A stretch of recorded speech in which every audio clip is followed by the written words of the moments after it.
할렐루야. 오늘 이렇게 벌써 10월이 거의 다 갔습니다. 10월의 세 번째 주일이죠.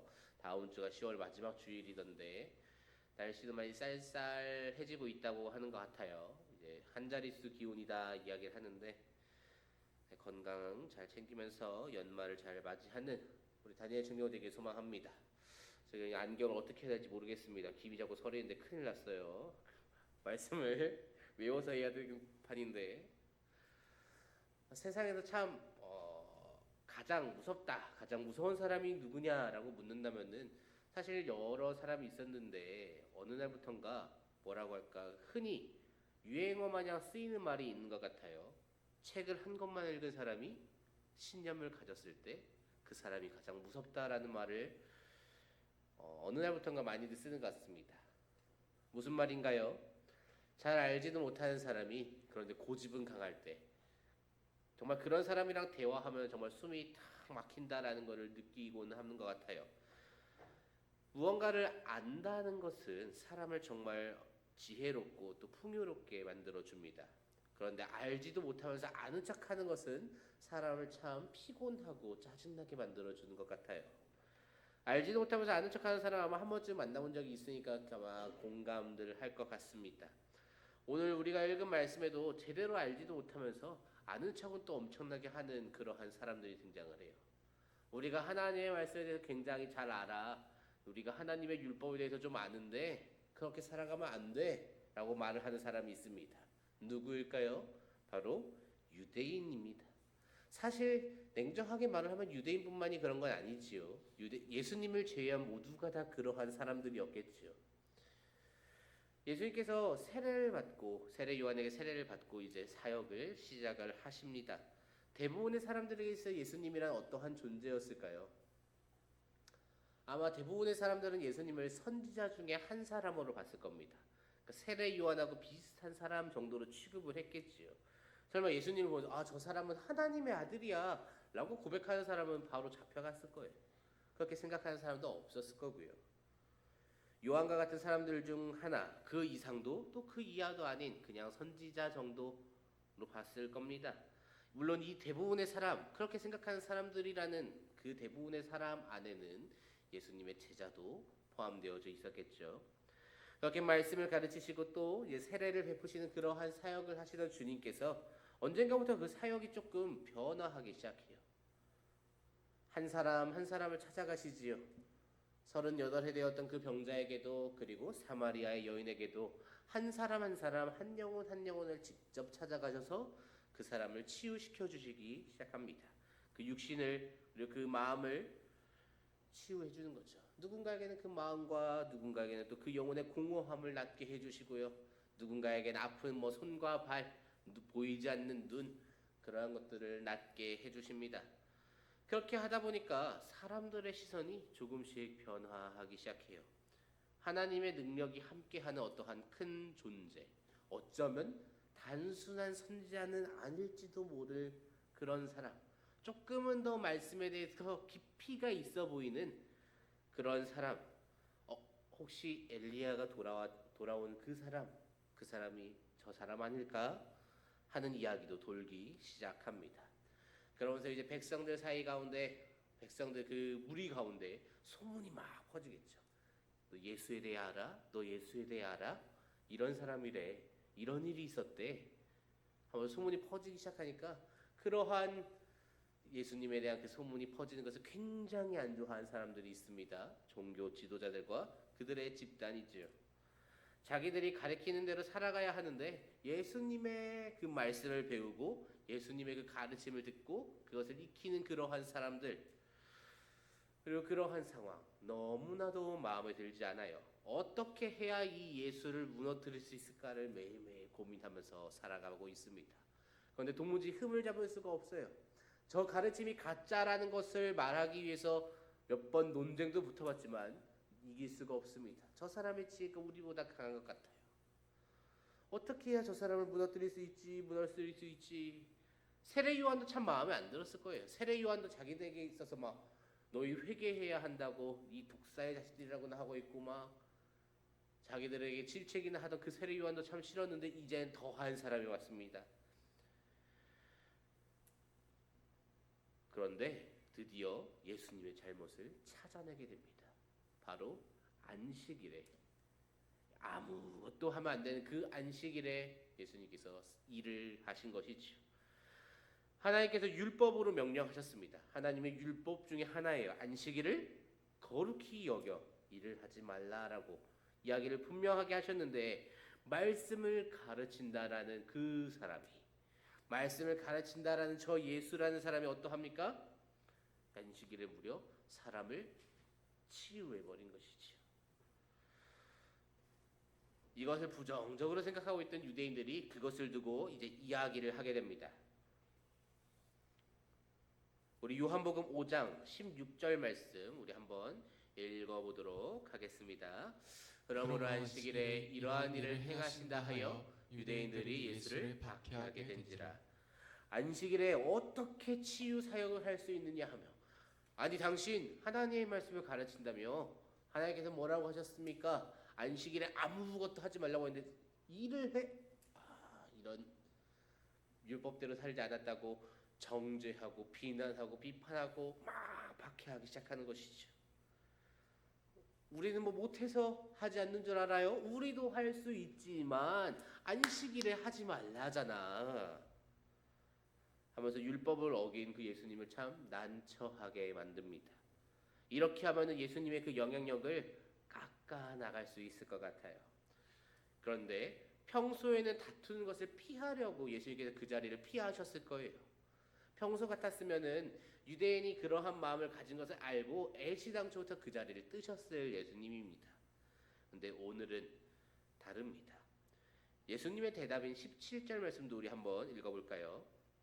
예수께서 그들에게 이르시되 내 아버지께서 이제까지 일하시니 나도 일한다 하시매. 유대인들에게 있어서는 참 어이가 없는 대답이죠. 내 아버지께서 이제까지 일하심에 나도 일한다. 이게 무슨 말인가요? 저 당시에는 아버지와 아들 그러면은 동일한 사람이에요. 동등한 권리를 가진 사람입니다. 그냥 아버지의 것을 아들이 상속받거든요. 그래서 내 친아버지 그리고 나 아들이라고 표현을 하는 경우는 나는 내 아버지와 동등한 관계야, 동등한 권리를 가지고 있어라고 말을 하는 겁니다. 유대인들에게 있어서 지금 예수님께서 뭐라고 하고 있는 거예요? 내 아버지 여호와 하나님이랑 나 예수는 동등한 권리를 가지고 있어. 그러니까 율법보다 높은 존재고 율법으로 나를 엮으려고 하지 마, 묶으려고 하지 마라고 말씀하고 계신 거죠. 예수님은 그렇게 분명하게 말씀하고 계신 겁니다. 유대인들에게 뭐라고 선포하는 거예요? 나 좀 신성모독죄로 죽여줘라고 말씀하고 계신 거죠. 유대인에게 있어서 메시아는 어떠한 존재일까요? 우리가 흔히 생각하는 저거 너무 가지고 싶다. 저도 갖고 싶습니다. 이놈의 GTS 6000번대. 저 대책이 없어요. 너무 비싸요. 내 생일이 얼마 남지 않았습니다.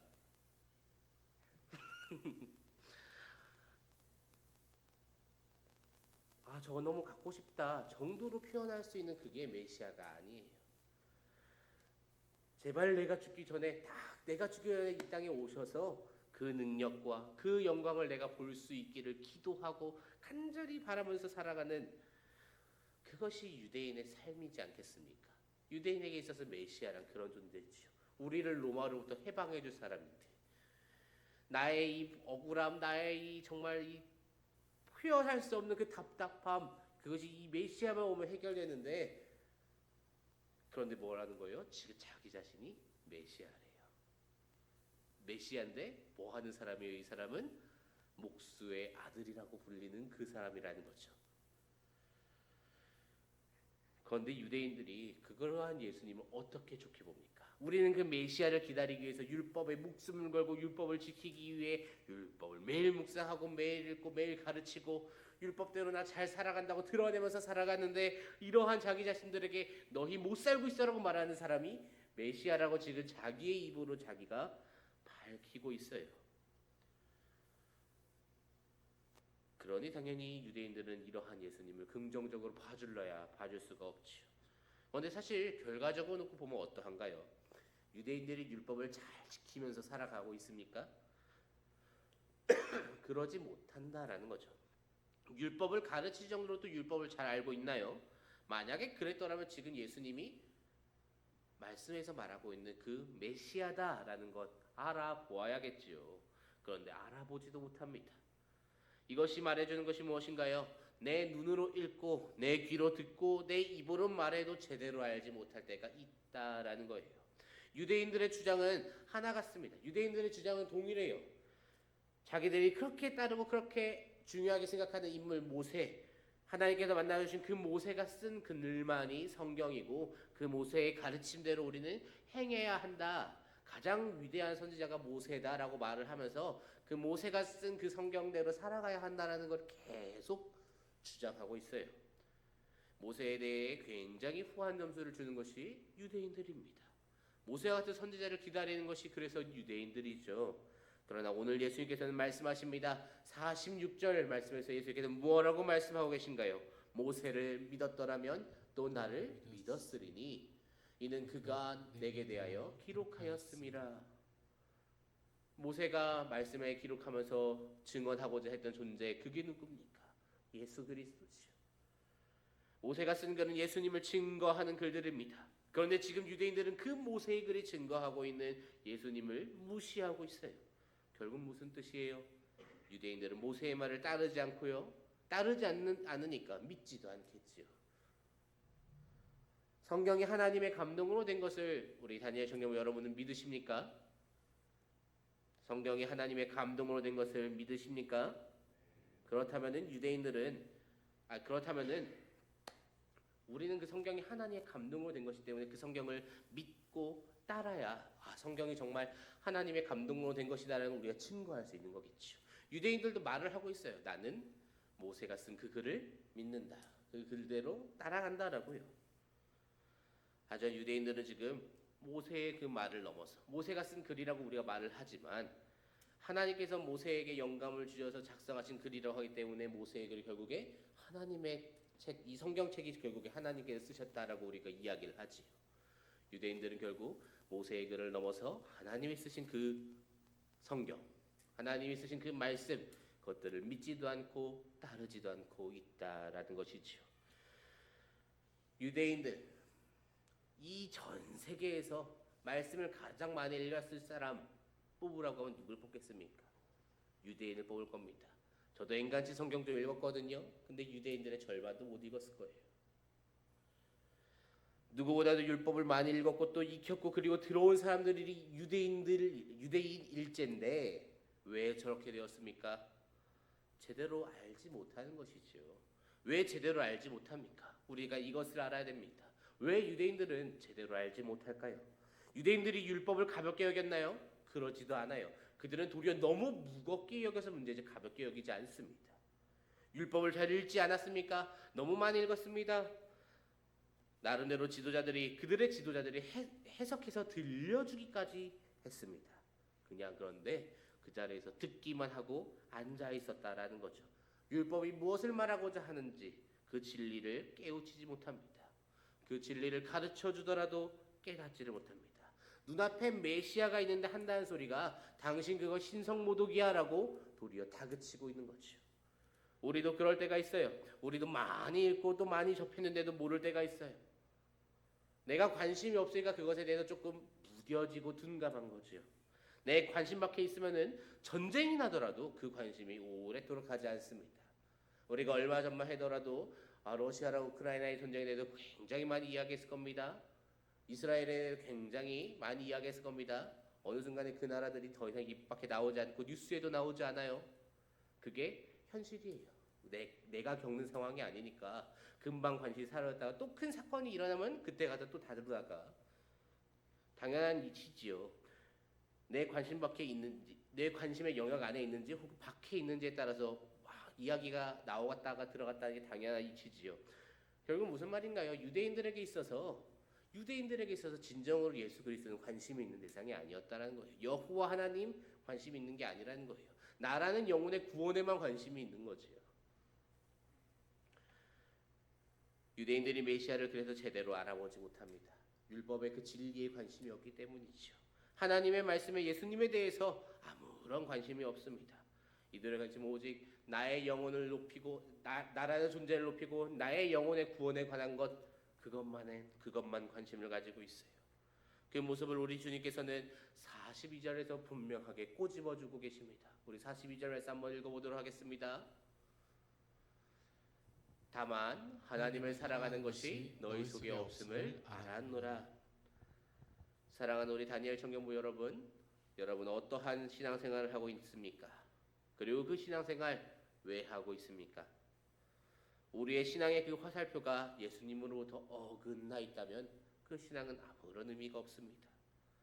예수를 알지 못한 신앙인데 그게 무슨 의미가 있는 신앙생활이겠어요? 우리 안에 예수가 없고 예수님에 대해 알지 못한다면은 내가 영의 힘을 빌어서 산을 옮긴다고 할지라도 그것은 성령의 힘이 아니라 악령의 힘이에요. 그 힘으로는, 그 능력으로는 우리는 구원받을 수 없습니다. 예수를 모르는데 하는 찬양은 그냥 노래이고요. 예수를 모르는데 하는 율동도 당연히 그냥 춤이겠지요. 예수를 모르는데 하는 기도는 그냥 주문일 뿐입니다. 우리가 가지고 있다는 이 신앙, 그것보다 더 중요한 것은 내가 진정 예수를 얼마나 알고 그리고 제대로 믿는가 하는 것이라는 그 사실을 꼭 기억해야 한다라는 것이죠. 예수 알기를 그리고 예수 닮기를 즐거워하면서 그렇게 우리 주님께로 한 걸음씩 다가가는 우리 다니엘 청년부가 될 수 있기를 주님의 이름으로 축복합니다.